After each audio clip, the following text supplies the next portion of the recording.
So I'm very excited for this very first conversation of the Honest Place. I'm sitting in my bedroom where I have my working station, a desk, and a bookcase with a cup of my favorite tea, which is Earl Grey tea with a splash of milk. And it's an item that is both for my physical comfort because it's warm and for my emotional support, I would say. Yeah. So I think we all have these kind of things that make us feel better in any situation. And for me, it's a cup of an Earl Grey tea. Yeah. So the topic of today's conversation is, why do we never feel enough? And I would I would like to open it from saying that I myself don't feel like I've done enough, like I have prepared enough, like I am enough to host this conversation.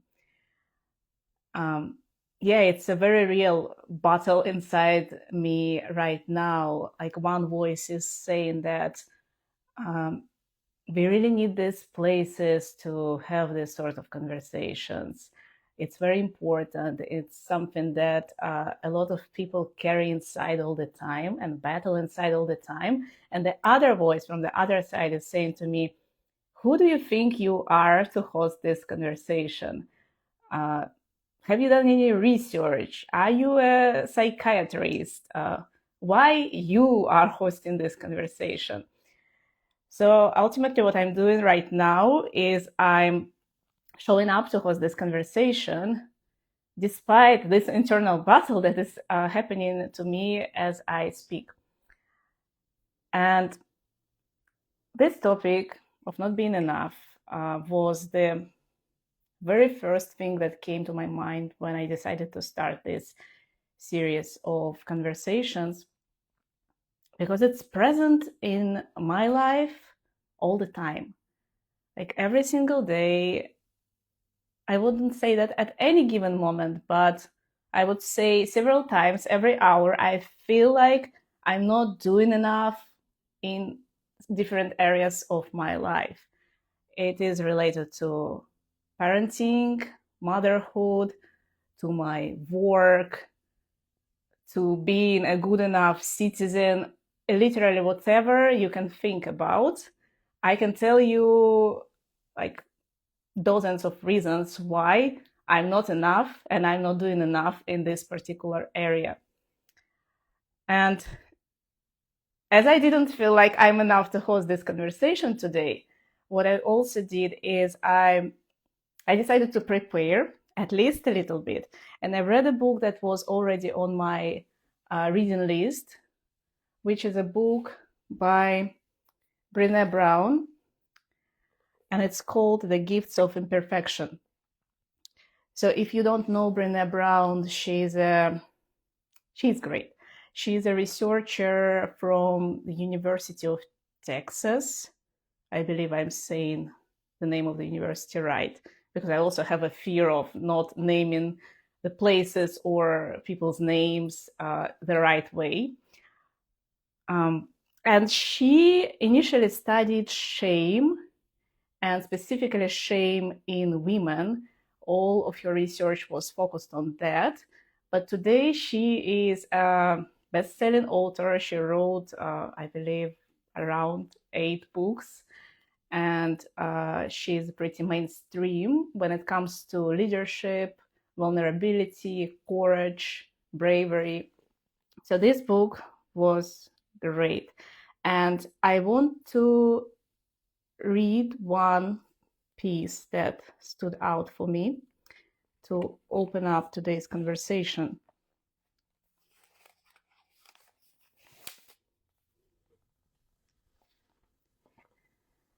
From the time we wake up to the time our head hits the pillow at night, we are bombarded with messages and expectations about every aspect of our lives, from magazine ads and TV commercials to movies and music. We are told exactly what should we look like, how much we should weigh, how often we should have sex, how we should parent, how we should decorate our houses, and which car we should drive. It's absolutely overwhelming, and in my opinion, no one is immune. Trying to avoid media messages is like holding your breath to avoid air pollution. It's not going to happen. It is in our biology to trust what we see with our eyes. This makes living in a carefully edited, overproduced, and photoshopped world very dangerous. We think to ourselves, I'm the only one with a muffin top. And I had to Google this one. I didn't know what a muffin top is. It is a layer of fat around the belly area that shows up when we wear very tight fitting pants. Am I the only one with a family who is messy, loud, and out of control? Am I the only one not having sex 4.3 times per week? Something is wrong with me. I'm alone. When we zoom out, we start to see a completely different picture. We see many people in the same struggle. Rather than thinking, I'm the only one, we start thinking, I can't believe it. You too? I'm normal. I thought it was just me. And once we start to see the big picture, we are better able to reality check our shame triggers and the messages and expectations that we are never good enough. So this piece of this book stood out for me because this is the reality we live in. We see so many things around us set out as a standard we should live up to. Regarding parenting, regarding what we should achieve.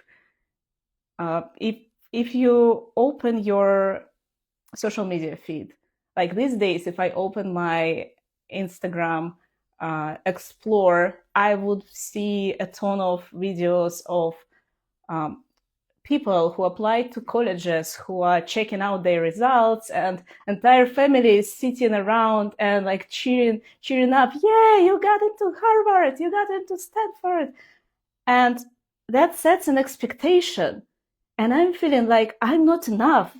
I haven't got into any of these institutions, and I don't even know if my kids would get into any of these institutions. But this is what I see, and this is what creates this expectation that this is what I need to achieve and make my children to achieve in order to feel up to the standards created by our society.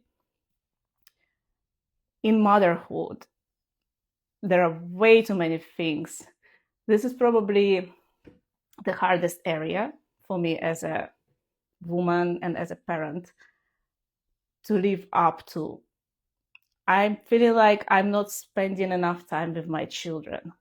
I'm feeling like I don't do enough extra curriculum activities for them. When I do extracurricular activities for them, I'm feeling like, wow, I'm not leaving enough time for them to be bored and to explore the world. So no matter what I do, I feel like that's not enough. And it's hard. It's really hard to always have this internal battle that is never going to be resolved, because no matter what I do, I won't be enough in that. And if you, any of you who is watching right now, have any thoughts about the areas where you feel you are working really hard, but not feeling like you're doing enough, I would love to hear. When I was thinking about where this is coming from, why do I always feel like I'm not living up to the standards that I set for myself or the society sets for me? because I don't even know where this borderline is between what I'm thinking I should be doing and what the society tells me what I should be doing. It's a really blurred boundary for me because there are way too many expectations around us. And some of them are coming from the childhood when when I was supposed to study well, when I was supposed to hit certain test scores, get into the right university. So I was tying my worth to hitting these external milestones. And this doesn't go away as we grow up. I think it gets hardwired somewhere very deep inside our brains. And as we live our life, we have these standards that are, it's like a filter through which we see the world. If we hit these standards, then we should probably achieve more. If we don't hit the standards, then we are not doing enough. So it's a cycle that is never going to end. And if we decide to live authentically at some point, that's even scarier because authenticity is not going to get us closer to the standards that the expectations of the outside world. And I wanted to read to you another piece from this book, The Gifts of Imperfection, related to authenticity.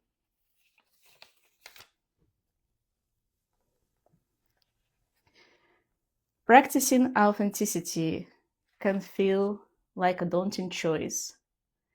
There is risk involved in putting your true self out in the world. But I believe there is even more risk in hiding yourself and your gifts from the world. Our unexpressed ideas, opinions, and contributions don't just go away. They are likely to fester and eat away at our worthiness. I think we should be born with a warning label, similar to the ones that come on cigarette packages. Caution: if you trade in your authenticity for being liked, you may experience the following: anxiety, depression, eating disorders, addiction, rage, blame, resentment, and inexplicable grief. Sacrificing who we are for the sake of what other people think just isn't worth it. Yes, there can be authenticity growing pains for the people around us, but in the end, being true to ourselves is the best gift we can give the people we love. Yeah, it's beautifully said. As someone who's been trying to live more authentically for the past 6 months, I can say that it's a hard choice, and a lot of people might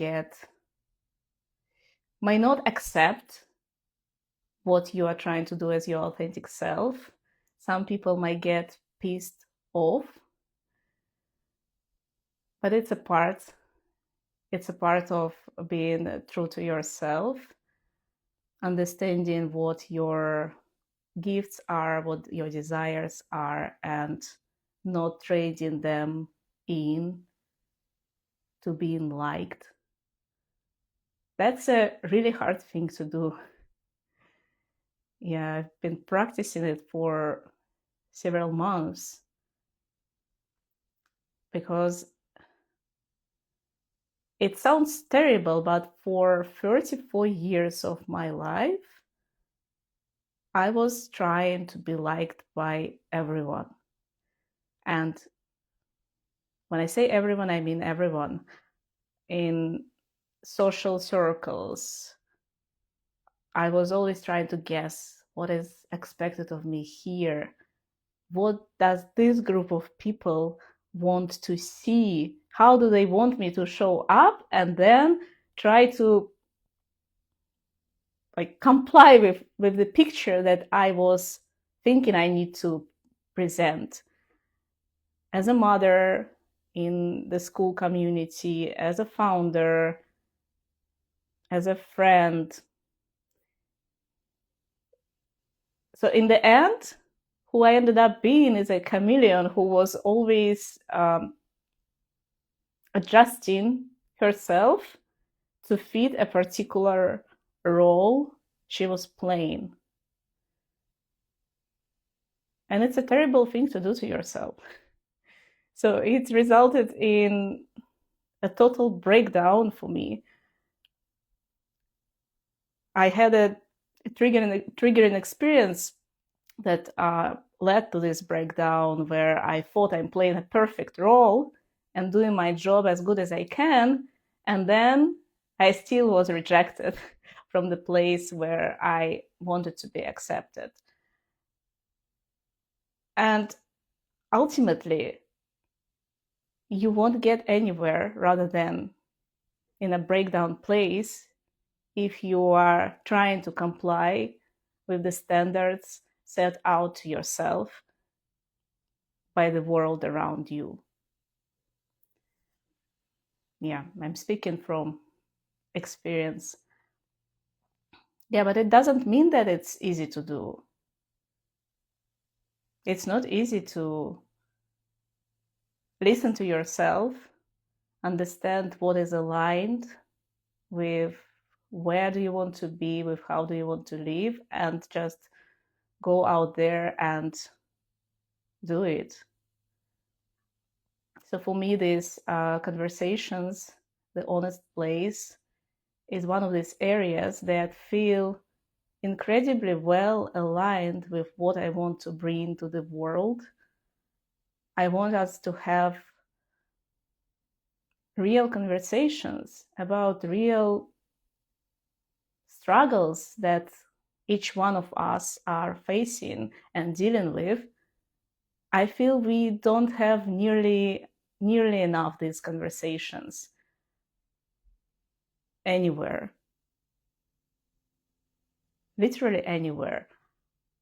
I'm trying to think of the place where I can go and tell what is on my mind, what I'm struggling with,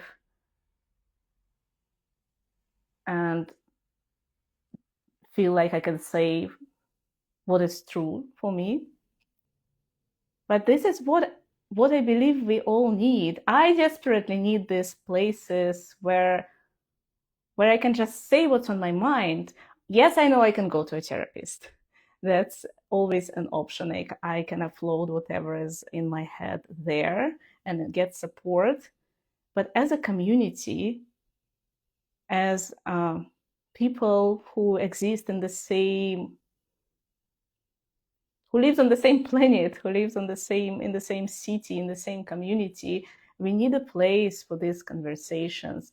We need to feel that we are not alone in different areas we might be struggling with. So yes, I feel that it's very much aligned. These conversations are very much aligned with what I want to have in the world. Yet it's very hard. It was very hard to start this series. So when I decided to post an announcement, I really struggled. I really struggled to click post because I had so many self-doubt going on in my mind. So once again, the thoughts were, who do you think you are? Why are you qualified for this kind of conversations? Who is even going to show up to participate, to listen to you? Yet I did it anyway, because I'm at the point of my life where the alignment with what I want to do is stronger than the fear of being rejected. Ultimately, I feel that it doesn't worth to trade in the things that feel true and authentic to me to what is expected of me, because I did it for my whole life, and it led me to a pretty dark place, which I'm finally getting out of. And there is one more thing that I want to share with you from Brené Brown's book.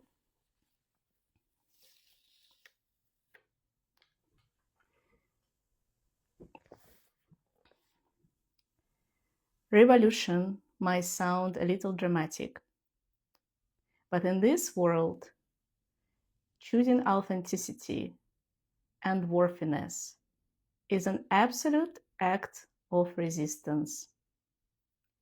Choosing to live and love with our whole hearts is an act of defiance. You are going to confuse, piss off, and terrify lots of people, including yourself. 1 minute, you'll pray that the transformation stops. And the next minute, you'll pray that it never ends. You'll also wonder how you can feel so brave and so afraid at the same time.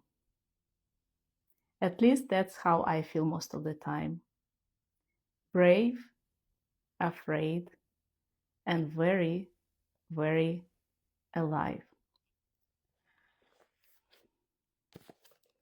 I can sign my name under these words because this is exactly how it feels like to host this series of conversations, to show up and talk about the things that are important to me rather than expected from me.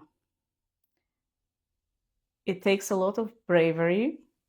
It is very scary, but at the same time, I feel very alive doing this.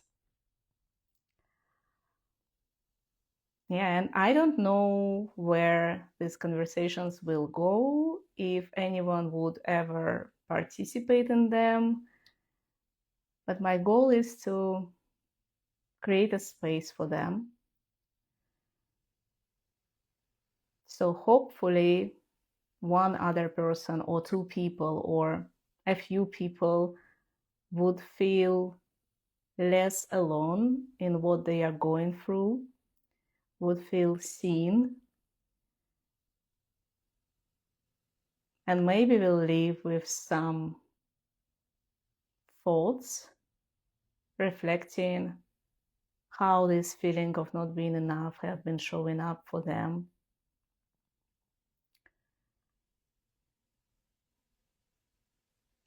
I do believe in the power of self-reflection. I do it a lot. I do it every day. I journal very often. It's the process during which you can really figure out what is important for you, what stories your mind is trying to tell you. Because another thing is a constant battle between my mind and my soul, I guess. When my soul is trying to tell me what is right for me, what is purposeful and meaningful, and my mind is trying to override it, saying that that doesn't make sense, it's not logical, it's not what you're supposed to be doing. Why won't you go and do a lot of things that you have on your to-do list that would be perceived well, that would take you to socially acceptable places? So it is a real battle to to listen to yourself and to act with alignment with yourself. I would love to have more conversations about such topics that are resonating deeply with so many of us and that we are left to deal with on our own or in therapy. And I understand that not everyone is using therapy, and I don't have any judgment around that. But how else we are going to feel that we are not the only ones struggling if there are no spaces to talk about that, to see other people going through the same things? Yeah, so I'm glad that I ended up showing up here today, despite all the fears, self-doubt, despite many things that were trying to stop me from doing what I'm doing right now. And I would love any sort of comments or thoughts or feedback that you may have after this conversation. What it brought up for you, what kind of thoughts you had as you listened or afterwards when you left the conversation.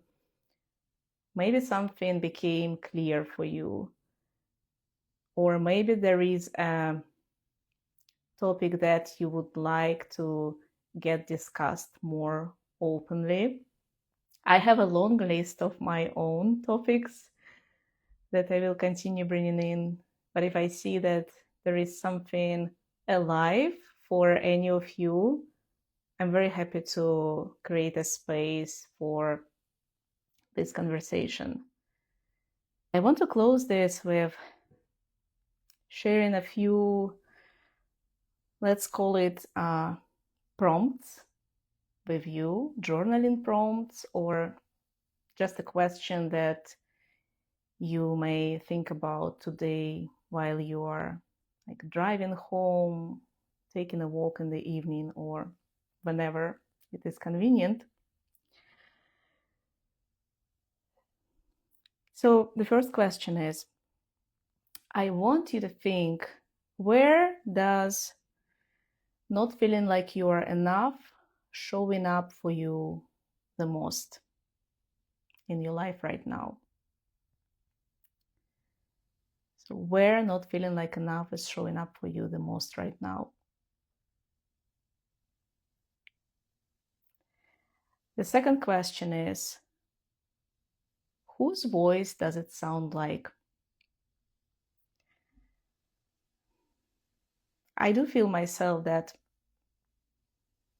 sometimes these thoughts have a very particular voice of someone from my past or my present saying this out loud to me through my own head. Or it might be something that you can imagine. I like to imagine my inner critics too, like an object or like something that usually looks terrible.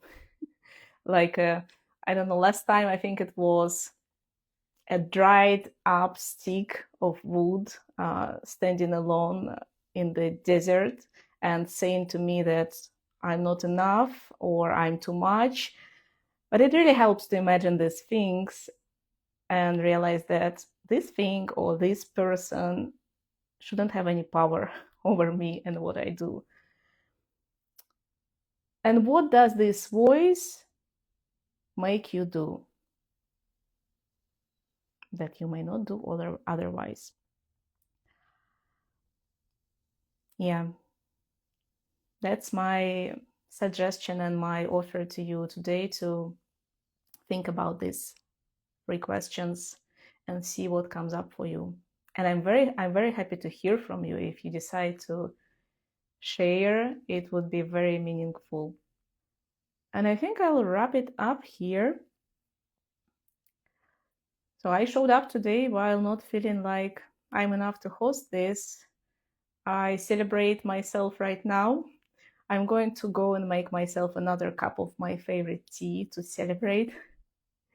And I hope that you do the same. I hope that whenever you've been feeling like you're not enough lately, you appreciate all the efforts that you've been putting in and you celebrate yourself for showing up despite this inner critics or self doubt, whatever it is. I'm cheering on you.